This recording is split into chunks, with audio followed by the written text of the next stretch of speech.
Assalamualaikum warahmatullahi wabarakatuh. Saya Fahad Fauji dari kelompok 4 akan mempresentasikan tugas makalah yang berjudul distribusi frekuensi dan jenis grafik.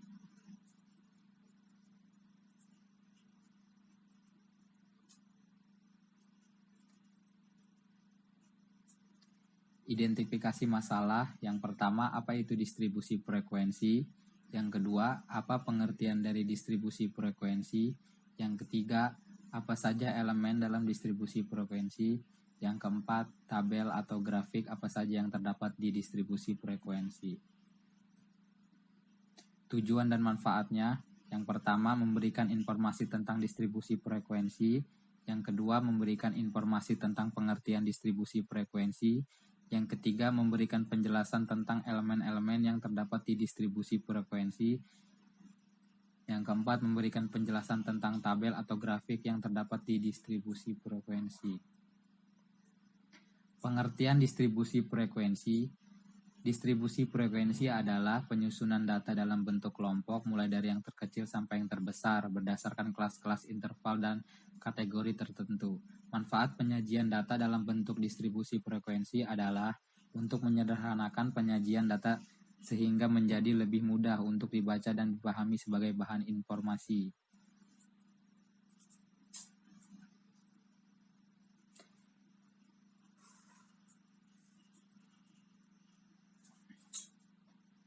Jumlah data yang akan disajikan cukup banyak sehingga apabila disajikan dengan menggunakan tabel biasa menjadi tidak efektif dan efisien serta kurang komunikatif. Istilah-istilah distribusi frekuensi. Yang pertama, kelas adalah penggolongan data yang dibatasi dengan nilai terendah dan nilai tertinggi yang masing-masing dinamakan batas kelas. Yang kedua, batas kelas adalah nilai batas daripada tiap kelas dalam sebuah distribusi terbagi menjadi dua stage. Yang ketiga, contohnya stage kelas limit adalah batas-batas kelas yang tertulis dalam distribusi frekuensi terdiri dari lower class limit yaitu batas bawah kelas dan upper class limit yaitu batas atas kelas. Contoh yang kedua ada kelas boundaries atau tepi kelas adalah batas kelas yang sebenarnya terdiri dari lower class boundary atau batas bawah kelas yang sebenarnya dan upper class boundary atau batas atas kelas yang sebenarnya. Yang ketiga, panjang kelas atau lebar kelas atau ukuran kelas.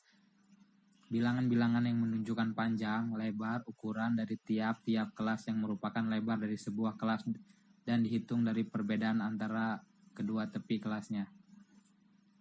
Yang keempat, frekuensi. Angka yang menunjukkan banyaknya data individual yang terdapat dalam satu kelas. Yang kelima, nilai tengah. Bilangan-bilangan yang dapat mewakili kelas-kelas tertentu yang diperoleh dengan jalan atau cara merata-ratakan batas kelas yang bersangkutan.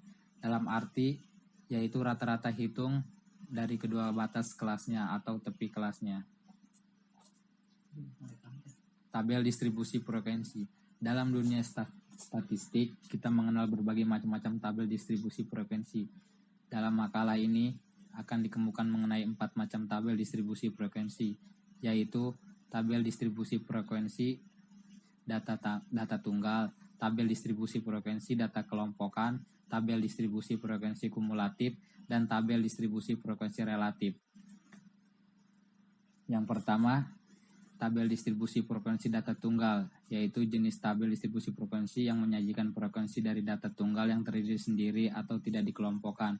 Contohnya pada gambar tersebut. Yang kedua, tabel distribusi frekuensi data kelompok merupakan tabel distribusi frekuensi yang menyajikan frekuensi dari data yang dikelompokkan. Contohnya ada di gambar.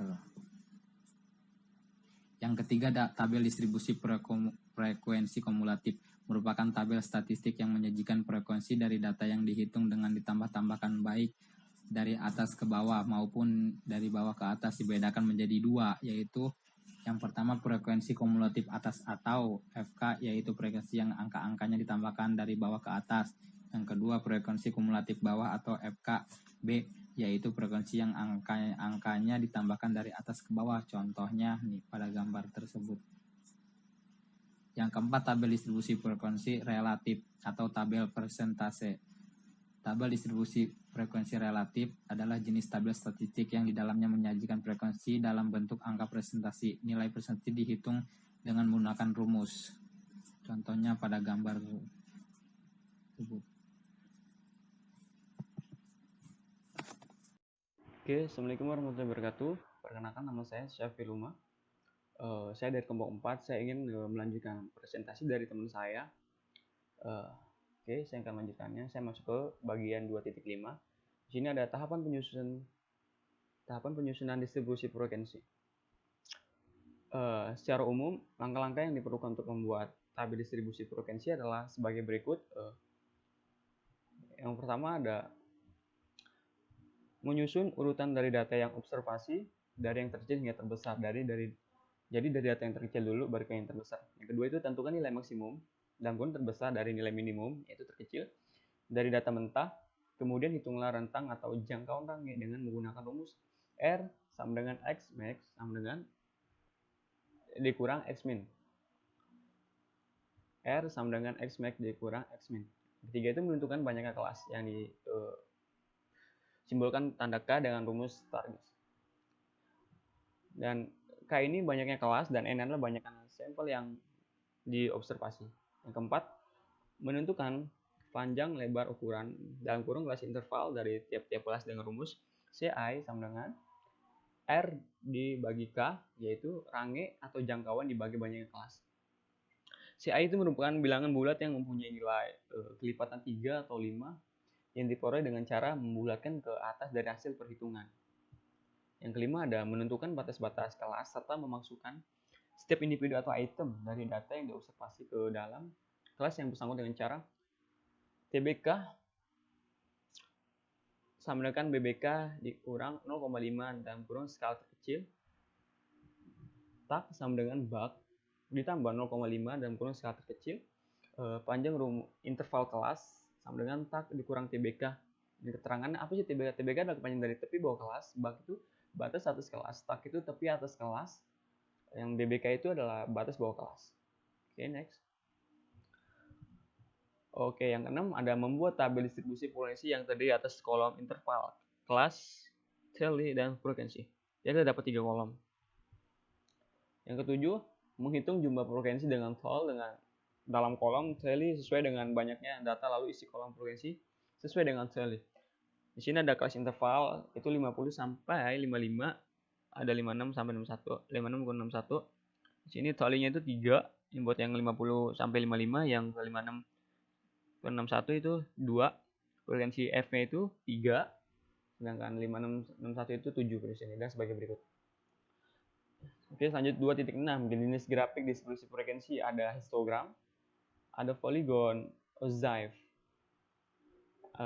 Kita akan mengebahas tentang pengertian pertama. Histogram adalah suatu bentuk grafik distribusi frekuensi yang merupakan batang-batang disusun secara berderet tanpa jarak yang menggambarkan tinggi frekuensi setiap kelas. Jadi kayak gini, harus rapat, jadi rapatnya jadi ya, nggak usah pakai jarak. Yang kedua itu ada polygon, suatu bentuk grafik distribusi frekuensi yang merupakan garis patah-patah yang menghubungkan titik tengah histogram tiap kelasnya. Jadi memiliki titik patah-patah yang dia jadi. Oke, selanjutnya ada ogive, suatu bentuk grafik distribusi frekuensi yang merupakan garis patah-patah yang menghubungkan tinggi frekuensi kumulatif dari tiap kelasnya. Jadi dia menaik ke atas. Di sini ada contoh kasusnya. Berikut hasil rekap data dari nilai siswa mata pelajaran matematika di SDN Cikawang. Di sini diperintahkan buatlah distribusi frekuensi berdasarkan hasil rekap nilai siswa mata pelajaran matematika.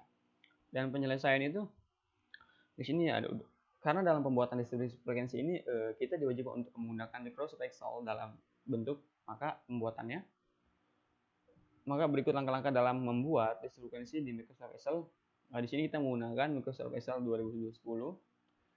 Tahapan untuk membuat distribusi frekuensi yang pertama adalah dengan mengaktifkan analisis Solveig, yaitu dengan cara pertama pada menu File, Fill Option. Yang kedua pada Excel Option pilih ADD Insert. Pada pilihan Manage, pilih Excel ADD Insert, lalu klik Go. Yang keempat, berikan tanda cek pada uninstall flag, kemudian klik OK. Jika uninstall flag sudah diaktifkan, maka sekarang kita akan membuat distribusi frekuensi tahap-tahapnya sebagai berikut. Tahap yang pertama itu kita pertama masukkan pada rangnya A1.2 A40. Kedua, masukkan bin batas atas pada range D4.2 D8, yaitu dengan cara menghitung banyaknya kelas dengan panjang tiap kelas. Ketiga, fill data menu utama. 4, fill data analysis. Kelima, fill histogram pada analysis tool. Keenam, ketika kotak dialog muncul, ikuti langkah sebagai berikut yang ada di sini. Yang pertama, pada kotak input range sorot A1 sampai A40 pada kotak bin range. Sorot D4 sampai D9 pada kotak output range. Pilih F4 sesuai keinginan. Diberikan tanda cek pada cumulative percentage. Berikan tanda cek pada chord output, kemudian klik OK. Maka diperoleh hasil distribusi frekuensinya itu kayak gini. Bentuknya kayak gini. Kita menggunakan histogram. Nah, kayak gini. Di sini ada bin batas atas, bin frekuensi kumulatif. Oke, kita next.